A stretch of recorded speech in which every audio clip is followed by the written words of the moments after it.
ser que alguien o algunos o unas entidades o unas autoridades lejos de nuestros territorios hayan tomado la decisión sobre qué va a suceder en nuestros territorios, qué va a suceder con la vida allí, qué va a suceder con nuestro futuro, y que nosotros seamos los últimos que nos enteremos. El humano es una máquina de producir emociones y pensamientos. A eso vinimos. Lo importante es que sean de buena calidad. Desde las relaciones transculturales es recuperar los saberes ancestrales en los que nos podemos encontrar todos con la naturaleza, con la humanidad. Aprendemos a relacionarnos, a dialogar con nosotros mismos o con las otras personas, pues esa falta de comunicación se va acumulando poco a poco hasta que revienta en una violencia. Es muy importante mantener esa conexión con la tierra, incluso si uno es de la ciudad. Cocina es un espacio de libertad. El que es capaz de alimentarse a sí mismo es un hombre libre. En Colombia no hay política pública en materia de agroecología. Ya no nos mata con armas, sino que nos va a matar con el alimento que viene contaminado. Las semillas ya no mantienen su vitalidad, el ganado no es fértil. O sea, ya hay una preocupación de parte de los agricultores de la pérdida de la fuerza de la tierra. Como pueblos indígenas son semillas que queremos compartir. Ha sido la misión nuestra como pueblo de armonizar, de liberar nuestra madre tierra. Invitar a toda la juventud a que pues no interioricemos tanto la visión colonial, la visión occidental, de que hay una verdad absoluta y hay una verdad universal y hay un cajón en que tenemos que caminar, sino que somos hijos del territorio, y aunque seamos diferentes, nos une el territorio, nos une la naturaleza.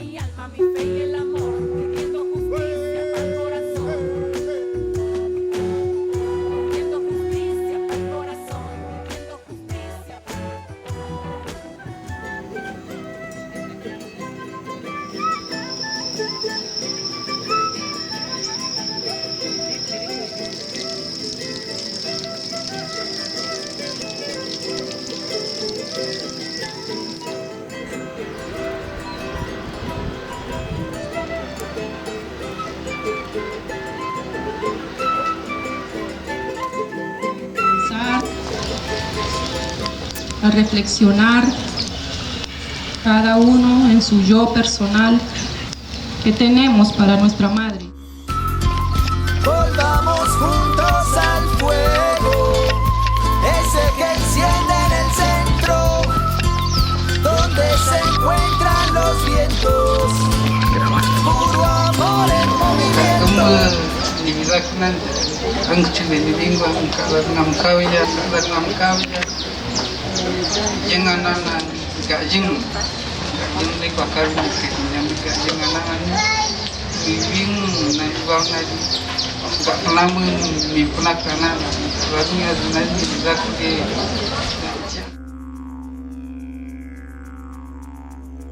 La invitación grande es para una reflexión personal. ¿Qué hacemos cada uno de nosotros para proteger a la madre tierra? Es un pequeño mensaje, un llamado que traemos de la sierra, del corazón, un mensaje de la madre. Estamos hablando por ella. La Sierra Nevada de Santa Marta es el corazón de la tierra, que palpita por la armonía de nuestra madre naturaleza y nuestro padre el sol. Los mamos, guardianes de las leyes naturales, invocamos el respeto de toda la humanidad al corazón sagrado de la tierra, Seinekan. Que proponemos es precisamente lo que nos convoca a este segundo Congreso Internacional de Sabiduría Ancestral y Agroecología. Y es que estamos promoviendo las discusiones públicas lo más ampliamente posibles sobre agua, vida, comida, soberanía, territorio, que son temas que deberíamos estar tratando, porque hay quienes se están apropiando de todo eso. Alguien utilizó ahora afortunadamente la expresión bien común. Deberíamos volver a las discusiones y a entender qué es eso del bien común.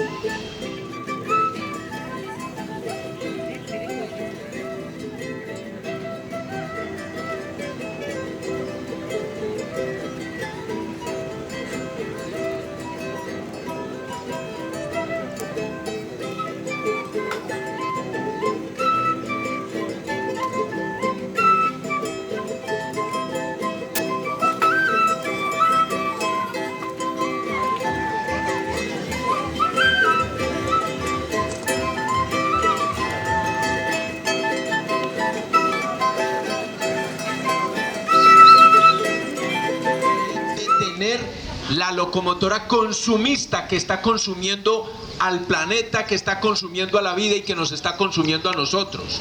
El asunto es mucho más grave que eso. La locomotora que pretenden aquí, locomotora minera, es apenas expresión de una locomotora mucho más grande, de un fenómeno mucho más grande y complejo, que es precisamente esa sociedad del consumo que la sociedad capitalista ha creado y que es la que precisamente genera el que ocurran ese tipo de fenómenos. Estamos promoviendo inicialmente una gran movilización social, pero entendida la movilización social no simplemente con salir a la calle a hacer una marcha, que hay que hacerlo también porque son muy importantes. Una movilización social se refiere a que una sociedad ponga en tensión y movilice el conjunto de las capacidades que como sociedad tiene. Los abogados, por ejemplo, se han conformado grupos de abogados para empezar por incluso plantear una posible reforma de la Constitución. Ahora se van a dar cuenta por qué.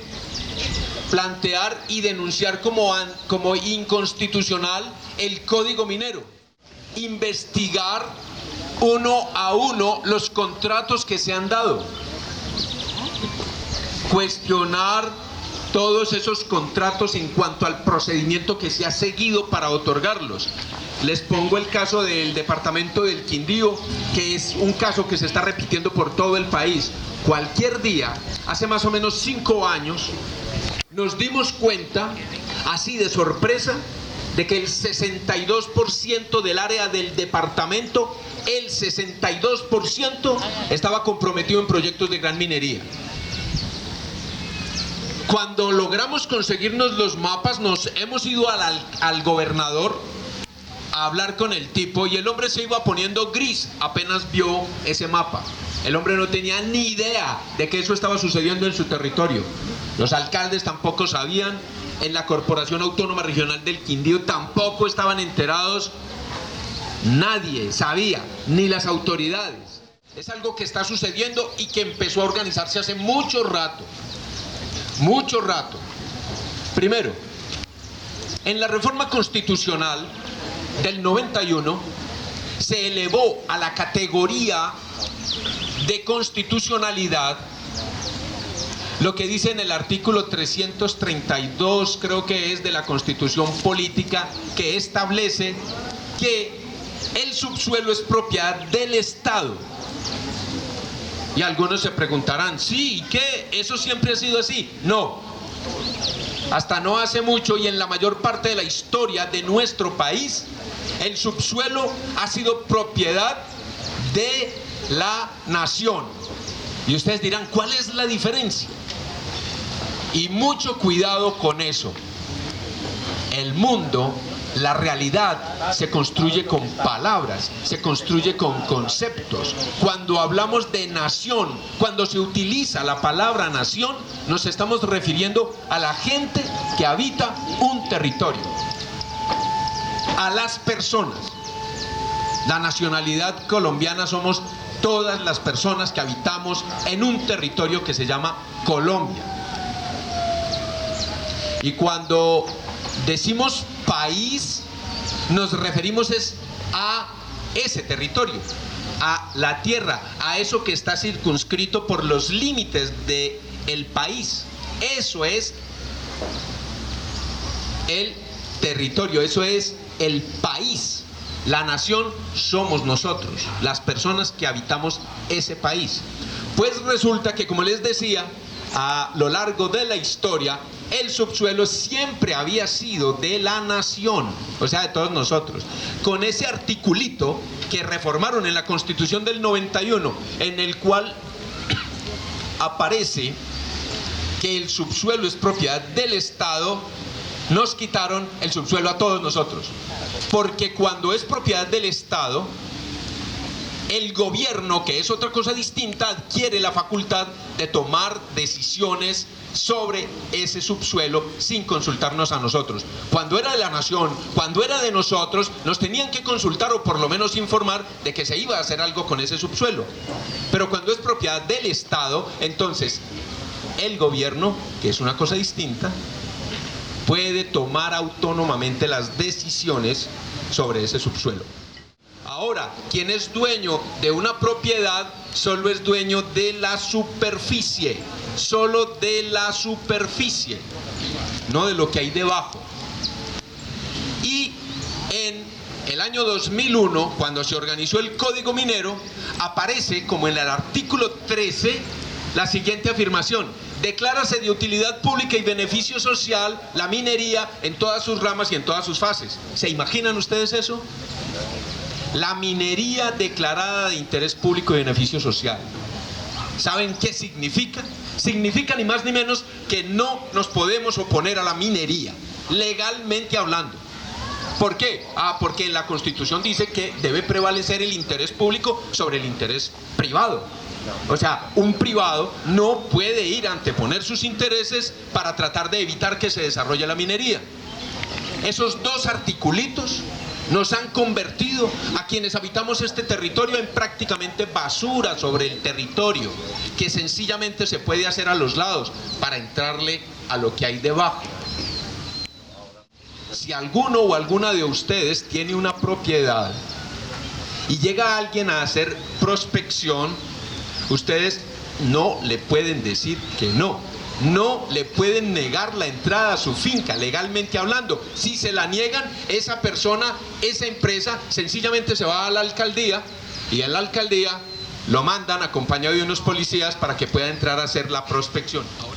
Y si para desgracia de uno, por debajo llegan a encontrar oro, plata, platino, molibdeno, zinc, cobre, ferroníquel, petróleo, carbón, coltán, cualquier cosa, tú te tienes que ir de ahí. Te tienes que ir. Estamos avanzando en el cambio. Para eso tendremos que cambiar nuestras formas de producción. Formas de producción. Pero si a mí me gusta la tradición de mis abuelos. Pero la explotación minera produce más dinero. Tu tierrita ya no produce el mismo dinero. No. No. Pero es que a mí no me interesa el dinero. Me interesa mi tierra. ¿Ustedes qué creen? ¿Es más importante el dinero que la tierra? ¡No! ¡Viva la madre tierra! ¡Ay! ¿Sabe qué? Le voy a decir a ese diablo perverso que se vaya a los infiernos y que nos deje en paz con nuestra tierrita. Y le voy a decir a la rana que nos vamos para la casita a cenar la papita. ¡Ay, ay, ay! ¡Que viva la semilla libre! ¡Semilla libre! ¡Sin ¡y la tierra para quien la trabaja! Entonces, ¿qué hicimos nosotros? Empezaron a coger un grupo de gente a regalar semilla y a regalar abono, y de una roba de trigo que antes sin abono, sin nada, la comunidad o la gente que sembraban trigo regaban a su manera lo que caiga, la semillita, y lo tapaban, y no había necesidad de fumigar sin preparar. producía por una arroba 15 o 20 arrobas. Y después nos hicieron preparar el terreno y le hicieron un resultado de hacer producir de una arroba 50 y 60 arrobas.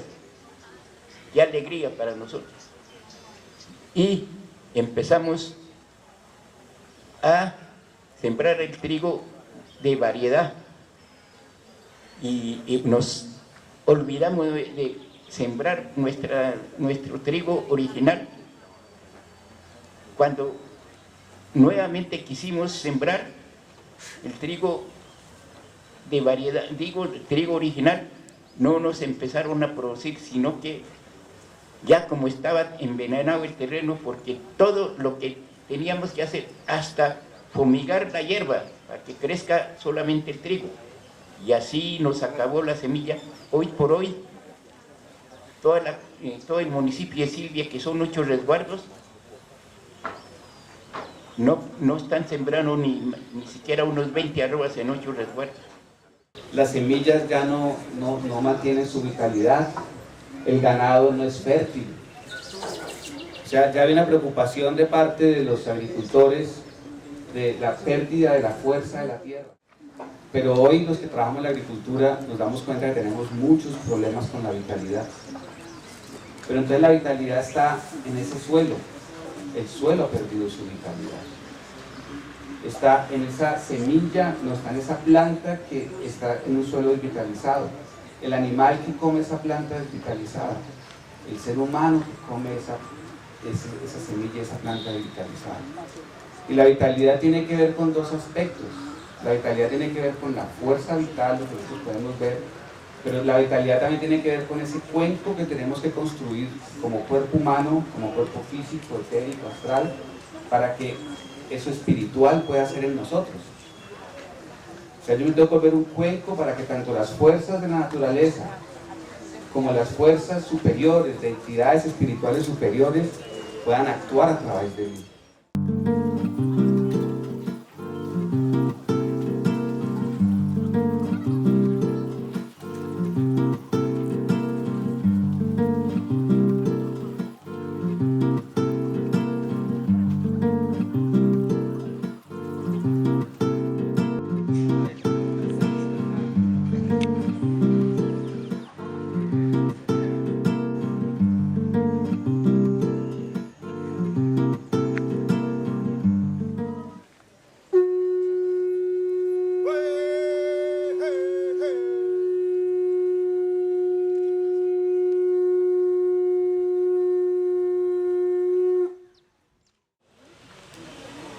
Y hoy en día, o una época un poco anterior, empezamos a penetrar el mundo.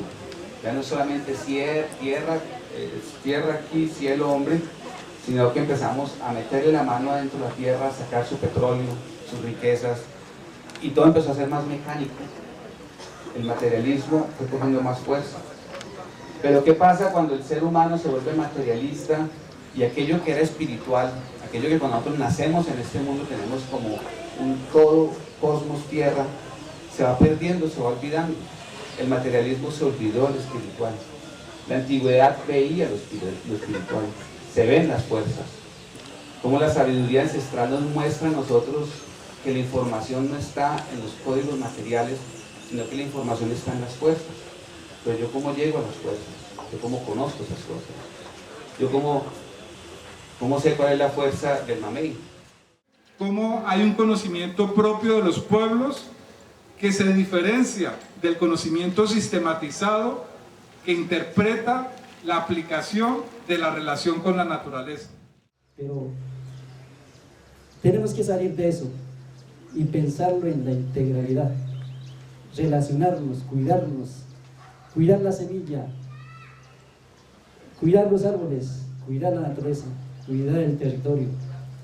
Y ahí nosotros mismos vamos a sentir cada uno más fuertes, más relacionados con el territorio. Eso es que nos ha faltado, y ahorita nosotros, los pueblos indígenas, fuimos unas semillitas que resistimos toda esa resistencia que hace 521 años que nos quisieron cambiar, nos quisieron someter, pero aquí estamos compartiendo con ustedes cómo tiene que ser nosotros como seres humanos. La mayoría de las personas ni siquiera pueden sentir ni saber que la luna se transporta en el cielo cuando nosotros lo observamos. En este momento está un poquito más al norte y va a seguir siendo más al norte. El sol también baila cuando lo vemos ocultarse o salir en el horizonte. Tenemos días más largos, días más cortos. La calidad del sol y el calor es diferente. No entendemos cómo los planetas danzan ante el zodiaco, cómo Marte puede estar andando en esta dirección y de pronto dar un retroceso. ¿Cómo así que Marte se devuelve? Para nuestra visión Marte se devuelve. Cómo Venus apenas es un lucero de la mañana o de la tarde, pero ¿por qué no lo podemos sentir? Porque ese Venus es un lucero de la mañana y de la tarde, con toda su fuerza. ¿Y qué significa eso?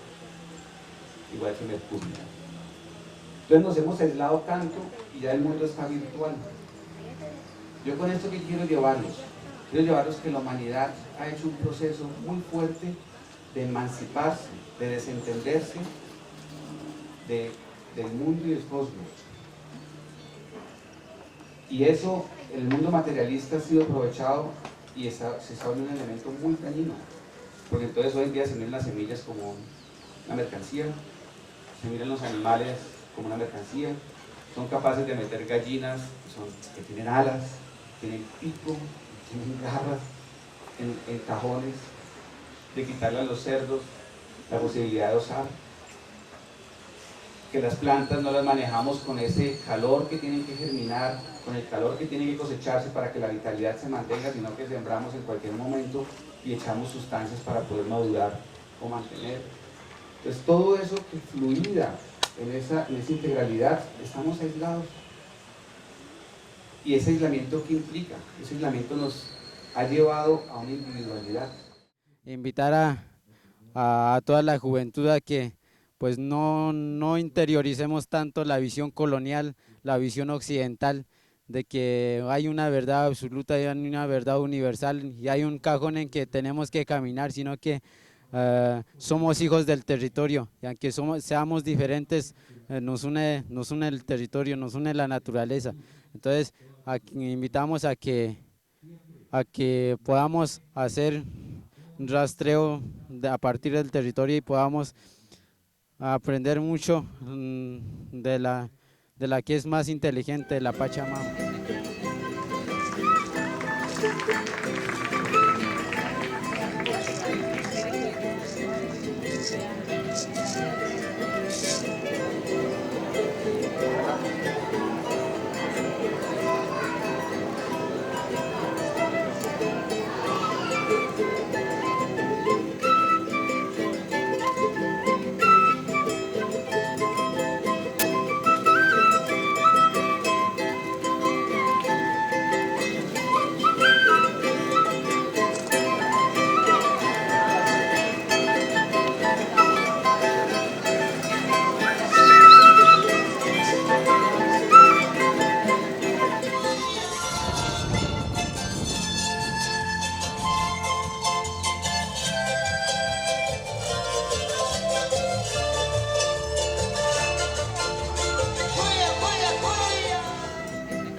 La relación esencial que tiene el ser, o sea, cada ser humano con sus alimentos, que los alimentos no son realidades independientes, separadas del propio ser.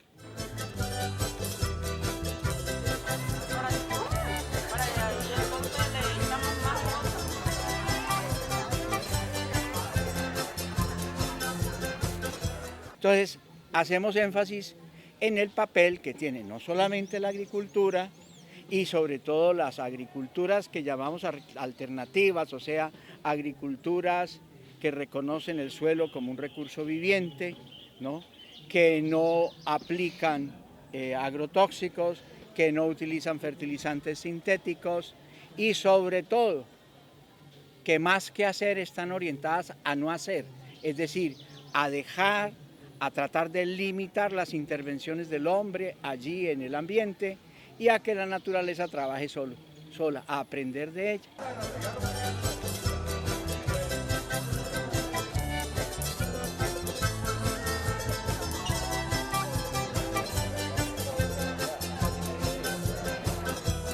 Y hacemos énfasis, por supuesto, en la relación que tenemos con la preparación de los alimentos y destacamos el papel que tiene la cocina, ¿no?, como uno de los fundamentos de la cultura humana, la preparación de los alimentos. La cocina es un espacio de sublimación, de iluminación, de pensar mientras uno lava el plato, pensar mientras uno, meditar, soñar, mientras uno revuelve los componentes del alimento que se está preparando. La cocina es un espacio de libertad. El que es capaz de alimentarse a sí mismo es un hombre libre. Agricultura sin cocina no funciona. Que fue como llamaba un antropólogo el tránsito de lo crudo a lo cocido, y que eso debe estar acompañado de rituales, de significación y de una cierta sacralidad, y que tenemos que abandonar definitivamente la idea de que alimentarse es una actividad mecánica simplemente como de máquinas que tragan. Es muy importante mantener esa conexión con la tierra, incluso si uno es de la ciudad, empezar procesos de agricultura urbana, si sea sembrar en el jardín, en el balcón, ¿no?, en el parque de su casa, pero tratar de tener esa conexión con la semilla, con la tierra y seguir recuperando y sembrando semillas tradicionales, apoyar todas las iniciativas jurídicas que haya para la derogación de las leyes de semillas, que es lo que necesitamos, que se deroguen todas las leyes que vienen de la Convención Internacional de la UPOV 91, y seguir con los intercambios, con los trueques, con los procesos de guardianes de semillas, bueno, y con todas las iniciativas también de lucha contra los transgénicos y contra las leyes de propiedad intelectual que criminalizan el uso de semillas. ¿Dónde queda la semilla que tu abuelo un día te dio y te dijo que te iba a alimentar a tus hijos y a tu familia?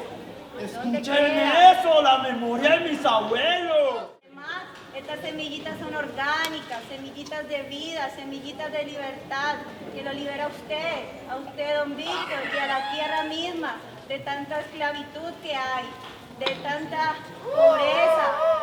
Es muy reciente el reconocimiento que hace el pueblo colombiano de la diversidad y la existencia de otros pueblos. O sea, históricamente al país nacional no le ha interesado nunca reconocer a los pueblos indígenas.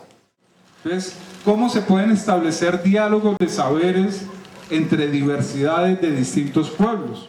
Frente a un modelo educativo globalizante,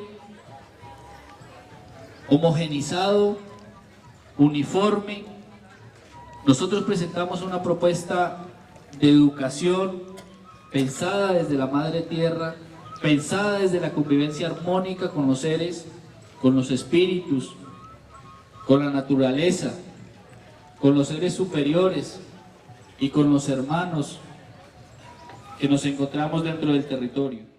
O sea, el problema de Colombia es cómo el reconocimiento no de un país pluricultural y multiétnico, sino un país de muchas nacionalidades, de muchas posibilidades de lenguaje. Nuestros principios de lucha como pueblos indígenas se basan en la unidad, en la tierra, en la cultura y en la autonomía que queremos lograr como pueblos indígenas. La pregunta hay que hacérsela al conglomerado de los colombianos. ¿Por qué los programas educativos en Colombia para todos los colombianos no incluyen al menos 2 idiomas indígenas, el idioma palenquero, además pues del castellano? Como escuela de agroecología es aprender haciendo y tejiendo saberes. Nosotros no enseñamos. ¿Hasta qué punto lo que nos tiene convocados aquí en esta mandala es precisamente ese elemento, la transculturalidad. ¿Hasta qué punto el motivo de lo que estamos trabajando en este momento tiene que ver más con esa idea de transculturalidad? ¿Qué es lo que nos dice la naturaleza a todos? ¿Qué es lo que nos dice la humanidad a todos?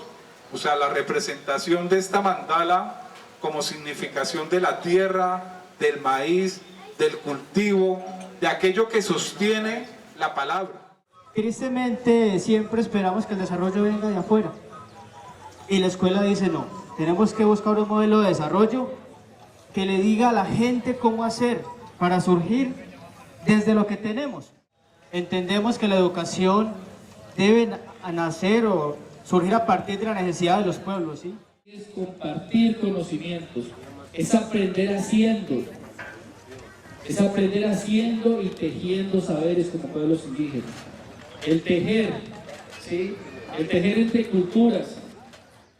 ¿Cómo plantear un encuentro entre tres formas de conocimiento en términos culturales? Primero, el elemento intracultural, el elemento propio de cada pueblo, el elemento propio de cada cultura, donde está la cosmovisión, el pensamiento y el idioma como una unidad de conocimiento, ¿sí? Eso significa que en Colombia hay 85 tipos de conocimiento, 85, cosmovisión, pensamiento, idioma, incluyendo ahí obviamente el castellano y el modelo eurocentrista como matriz de conocimiento. Y la gran pregunta es, ¿cómo desde la riqueza del colombiano se puede lograr que esas 85 cosmovisiones estén adentro de los programas escolares? Las universidades nos entregan módulos para leer, nos ponen catedráticos para que nos capaciten y para que nos enseñen, para salir como mano de obra para las multinacionales, para las empresas, pero a veces no forman ese pensamiento crítico, pero no forman a una persona desde lo social, desde lo cultural, desde el respeto a las culturas. Los pueblos ancestrales con sus tradiciones vienen avanzando en unos procesos de recuperación de tradiciones con la naturaleza, con los sabedores, y este conocimiento obviamente no tiene nada que ver con el conocimiento sistematizado del modelo escolar que también está presente en las comunidades. La propuesta desde las relaciones transculturales es recuperar los saberes ancestrales en los que nos podemos encontrar todos con la naturaleza, con la humanidad. Desde la educación preescolar existe un proceso de falta de sensibilización para que nuestros propios niños, que son el futuro del mañana, tengan un conocimiento de estas culturas que son propias de Colombia y pues del universo ancestral. ¿Cómo aprender que uno no le pida a una comunidad a que copie mecánicamente el conocimiento que se le lleva de las grandes urbes, sino cómo construir relaciones de conocimiento donde los dos conocimientos tengan valor en el sentido de equidad, de igualdad, de diferencia? Nosotros, como pueblos indígenas, somos semilla que queremos compartir. Ha sido la misión nuestra como pueblos de armonizar, de equilibrar nuestra madre tierra. Lo que necesitamos también aquí en América, que es como darle razones modernas, científicas, a ese conocimiento ancestral que era analógico y que no tenía razones de ser científica, sino era analógico, mágico, y que ahora que existe la parte científica, el mundo científico racional, si no se explica ese conocimiento analógico, antiguo, ancestral, con esas razones científicas, tiende a desaparecer, porque ya el razonamiento científico ya hace parte de nuestras vidas y si no le damos esas razones desaparece. Poder compartir desde la academia y desde, digamos, la lucha de las organizaciones para que haya realmente un diálogo de saberes y se rompa ese privilegio de que la academia es la única que puede producir conocimiento. Diálogo con la misma naturaleza, con las plantas de conocimiento, con las plantas sabedoras, sea la mama hoja de coca, sea el yagé, sea cualquier otro tipo de planta. Entonces, en ese sentido, y los mayores lo que hacen es que tienen claro en la relación con la planta ese principio activo, mientras que la ciencia nunca puede entrar a ese principio activo. La ciencia lo que hace es que interpreta y por técnicas, tecnologías, se mete al sistema activo. O sea, la ciencia nunca entra al principio activo, sino que entra al sistema activo y de ahí se producen los medicamentos. O sea que hay una diferencia fuerte en términos de conocimiento entre lo que hacen en las comunidades los sabedores y la forma como los médicos, los científicos manejan el conocimiento. Eso es muy importante y eso es un principio básico para hablar de interrelaciones de conocimiento. Y nos damos cuenta a veces en reflexiones propias como pueblos indígenas, y es cuando enviamos a una persona que se forme, muchas veces en las universidades públicas salen muy buenos profesionales para el hacer, pero a veces no salen con esa integralidad que necesitamos en nuestras comunidades. Y por eso hoy nos sentimos muy contentos de que haya mucha gente participando aquí, de diferentes sitios, de diferentes partes, de diferentes etnias, de diferentes culturas, de diferentes los profesionales que se encuentran aquí, los campesinos que se encuentran aquí. Vemos realmente esa oportunidad para empezar a formarnos. Las plantas, semillas, aguas, páramos, especies, en general todas tienen unas energías que los acompañan a cada especie. Desde ese conocimiento de cada especie, los sabedores producen y reproducen formas de diálogo con la naturaleza y su aplicación en el contexto. Por medio del diálogo entre energías, que representa el principio activo y que permite manejar las esencias de las plantas, de la naturaleza, de las especies. Por diferentes partes escuchamos hablar del tema intercultural y muchas veces se queda en discurso, porque creemos que ser intercultural es tener enfrente a un indígena, a un afro, a un mestizo. Pero nosotros allá tenemos el espacio para poder invitarlos a todos a que vaya y viva la interculturalidad, que pueda comprender el otro, que pueda compartir con el otro, que comparta sus conocimientos ancestrales, su sabiduría, su cultura, sus tradiciones. El tabaco y la coca. Solamente tabaco y coca se le puede poner al fuego. Cuando quieran hacer una ofrenda, poner palabra, simplemente dar gracias, algo, se pueden hacer.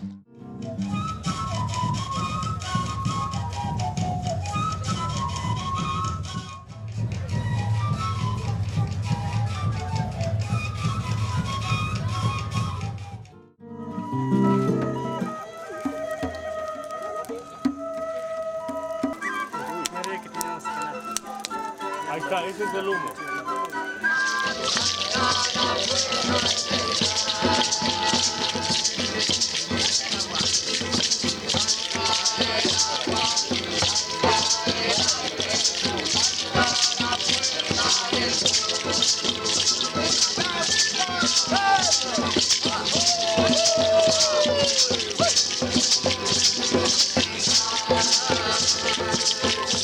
Una calidad de frijoles, de regiones, un diálogo de cultura, un diálogo de sentidos, de sabores.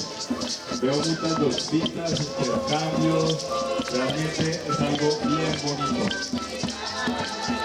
¿Tienes una hojita? ¿Ustedes tienen Un frijol nativo de Pance, le voy a dar habichuela metro, le voy a dar frijol guandul que se casó con frijol rojo. Créanme que hacía tiempo lo estaba buscando. Alejandro. Yo creo que mi mayor adquisición ha sido este, hermano. Mira esta belleza. Creo que lo mejor que me he llevado de aquí hacia...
Si ustedes me hacen un favor, por ejemplo, para confirmar la palanca más potente que existe, ¿por qué no se levantan un momento? Todos. Y confirmamos cuál es la palanca más potente que existe. Sí. Inclusive más potente que la palanca mecánica de aquí. O sea, la palabra es la palanca más potente que existe. ¿Se acaban de ver? Confirmar. O sea, yo acabo de levantar toneladas de personas con una sola palabra. Sí, gracias. Entonces, realmente esta palanca tan poderosa que tenemos, que es la palabra la más poderosa, pues la tenemos que aplicar y utilizar, entrenar día a día. Debemos empezar es por cosas muy sencillas, muy simples. Tan simple como manejar el sí y el no, por ejemplo. Si sabemos manejar nuestro sí y nuestro no, podemos empezar a manejar esa palanca más eficientemente para que realmente tenga resultados apalancadores y no degeneradores como está sucediendo en la sociedad actual. Por lo tanto, la primera necesidad biológica es tener territorio. Humano que no tiene territorio es humano que no pelecha. Tiene que haber un lugar, una matriz donde uno descanse y esté libre completamente de angustias, de ansiedades, porque si no, no puede repararse. Por lo tanto, hasta que los humanos no tengamos un lugar donde estar tranquilamente, no habrá paz en el planeta. Porque si propusieran y nos educaran a consumir lo que necesitamos, pues realmente el consumo, digamos, el consumo masivo será muy poco. Porque la mayoría, el 90% de las cosas que estamos consumiendo en un supermercado, por ejemplo, son innecesarias. En la parte de las emociones tiene que ver con lo sanguíneo, con la emoacción, quiere decir emoción, no acción de la sangre, movimiento de la sangre. Entonces, ¿cómo hacemos para que nuestra circulación sanguínea sea más adecuada? Que no tenga tantos trampones, que no tenga tanta tensión, que no tenga tanta dificultad para circular, lo cual nos hace muy emocionales, por ejemplo. ¿Sí? No nos permite estar calmados con una presión normal, una emocionalidad normal, es cuando nuestra circulación está funcionando mejor. Entonces hay muchas estrategias, por ejemplo, pues la alimentación es una, porque la alimentación es la materia prima de nuestra sangre, ¿sí? Porque todo lo que comemos es tierra, ¿no? Que el arroz, que la uyama, que la zanahoria, el berros, que el coliflor, que el brócoli, etcétera, es el producto de la tierra, o sea, se nutre de la tierra. Entonces cuando comemos es como ponerle esos alimentos de la tierra dentro de la raíz intestinal que llevamos adentro y así podemos moverlos de un lado para otro. Entonces,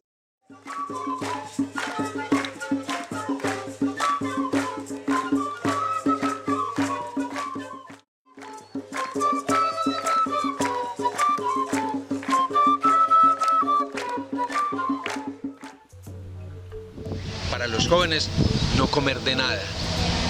Volver a pensar por su propia iniciativa y a propio riesgo acerca de lo que se gusta, de lo que no se gusta, de lo que se hace, del sentido que se le proporciona a la vida. Y en ese terreno diría que básicamente uno debería aplicarse a dos cosas en la vida, a tratar de ser bueno y a tratar de ser feliz.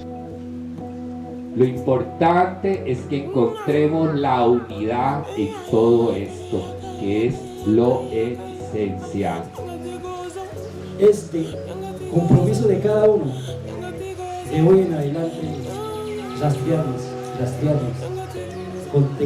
contactarnos con la madre naturaleza, contactar con los sitios sagrados, contactar con las lagunas que tenemos en el mundo, en Latinoamérica, desde el sur hasta el norte, centro. Cada territorio tiene sus sitios, su espacio, donde nosotros tenemos que conectarnos. El humano en estos momentos tiene que comenzar a tener más conciencia con el planeta y darse cuenta de que los recursos naturales son recursos que no son agotables. Entonces, conciencia con los recursos naturales. Al evento, pues para mí es muy importante estar aquí compartiendo, porque entre todos podemos ir como aprendiendo mutuamente, entre todos, y así podemos irnos corrigiendo mutuamente también. Para mí es una experiencia muy bonita. He podido hablar con los espíritus del territorio.